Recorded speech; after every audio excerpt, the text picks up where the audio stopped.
سے حدیث سے ډیر احکام او مشتو سا بیان کړل ادي میژ واست نه ونه د مشتکات ونه پاک شي میژ سا خپل لوی وا ادي زوراور رب نوازشات وی دا کرم وا مې سوچ وکړ چې خواص خو درس کوي میژ درس حدیث سره د قرآن مجید یو دو آیاتینو هوي چې د قرآن سره غربت وی عربت منقطع نه وي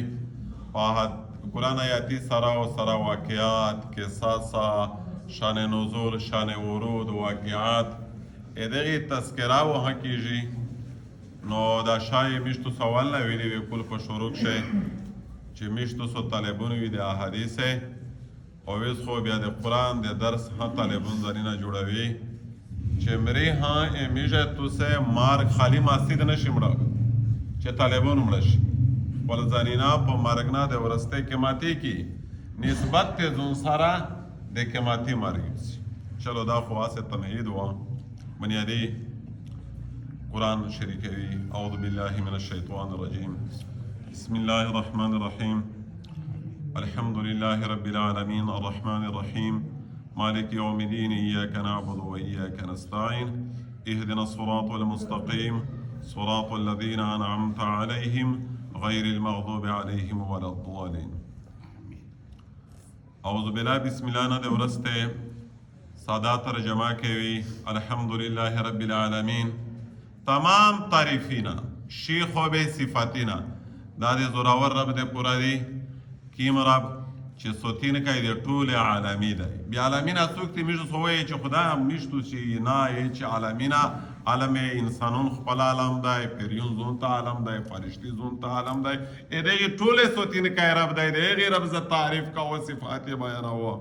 الرحمن چې دا ډیر لوی مهربان دی الرحیم ډیر زیات رحم کوي نه کوي په دا الفاظ کې مبالغه دو مالک یوم الدین قیامت تیرے سے مالک تای لیا دے بادالی دے جزا دے شی دے بادے دے بادالی دے ورکولے دے رزے مالک تای نو یې چې ویلې بیا دغه دنیا رزه مالک نه دی چې قیامت رزه مالک خالی ورته ویلي چې نه دغه رزه هم مالک دی قیامت رزه هم مالک دی خو چون کې په دنیا کې سنا سه اختیار دی انسان خپل وي په ځنه ټکی یک شورغوي وي چې تشکاوي کا بات کاوي په قیامت کې بیا چایس نشته انتخاب نشته تو تا داری لیف نشته دی بلکې واتو تشوي تو واتا پابند وي بالکل دې اختیار نه وي اختیار جزئی ورته او د مفسرین په اصطلاح شي نو ایاک نعبد ای زوراور ربا خالص ته تو میش عبادت کوي و ایاک نستعین ای زوراور ربا خالص د تو میش مدد غوړي پداکشه خسر دی او پداکشه دا خبره دو چې توحید دی کا چیرې عبادت کوي په عبادت شو بل څوک شریک نه غاڼي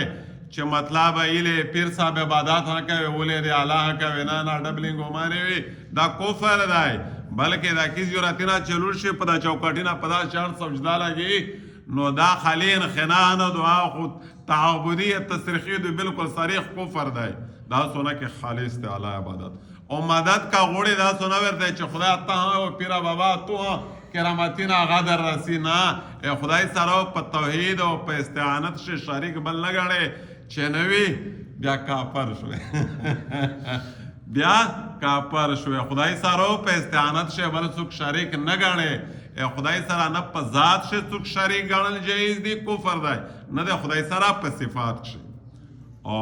اهدنا الصراط المستقيم یا الله سی خلیار روشایا نو وی چې سی خلیار دوی کی ما مخشخ سی خلیار دو کی ما صراط والذین انعمت علیهم دی خلق لیار چې تو په مهربانی انعام کړی دی عادی څوک من النبیین او الصدیقین او الشهداء انبیون دی رښتینه خلق شهدا مطلب متعدد اسه خلق تای چې الله جل شانه اته سی خلیار وشویدو نو میشتو صح په داک شه دی الله نه دا غوړي چې الله مشته دی خلق لیار وشوی او صراط غیر المغضوب علیهم ولا الضالین خدا دې خلق لیار نام هوسته امر وشایا چې پابنده تو غضب دی لیاری غشتی دو مندلی دو ولا الضالین اونه یا خلق چې دې شویدل دي او گمراه دي په دې باندې بیا په دې کې تفسیر سابو کوي چې اعوذ بالله احکام هدي بسم الله احکام هدي قرآن جز دی کا نہیں دی اعوذ بالله واجب دو کا سنت مؤکده دو او سوره فتحه هم ګرځي تیرا کړه په منځک شو واجب دو په ملو په سوي کنه د سره می شرع احکام او بیانوي ٹھیک شو نو نن خالی لفظي ترجمه وا